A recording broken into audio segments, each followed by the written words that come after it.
ஒருமுறை சிவனை விநாயகர் வணங்கும்போது தன்னையும் சேர்த்தே விநாயகர் வணங்குவதாக சிவனுடலில் உள்ள பாம்புகள் கர்வம் கொண்டன.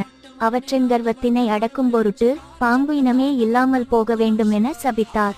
அந்த சாபத்தின் பலனாக பாம்பு இனம் அழிய ஆரம்பித்தது. அவற்றோடு சேர்த்து பூமியை தாங்கும் ஆதிசேஷன், ராகுகேது, வாசுகி பாம்பு முதலான தெய்வாம்சம் பொருந்திய நாகங்களும் தங்கள் சக்தியை இழக்க ஆரம்பித்தது.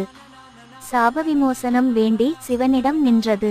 பூமியில் சேஷபுரி என்னுமிடத்தில் இருக்கும் சிவாலயத்தில் மகா சிவராத்திரி இரவு பூஜித்து வந்தால் சாபம் நீங்கும் என வழி சொன்னார். சிவனின் ஆலோசனைப்படி ஆதிசேஷன் தலைமையில் ராகுகேது, வாசுகி உள்ளிட்ட நாகரினங்கள் சிவராத்திரியின் முதலாம் ஜாமத்தில் கும்பகோணத்தில் உள்ள நாகேஸ்வரரையும், இரண்டாம் ஜாமத்தில் திருநாகேஸ்வரம் நாகநாதரையும், மூன்றாம் ஜாமத்தில் திருப்பாம்புரம் பாம்புரேஸ்வரையும், நான்காம் ஜாமத்தில் நாகூர் நாகநாதரையும் வணங்கி சாப விமோசனம் பெற்றனர்.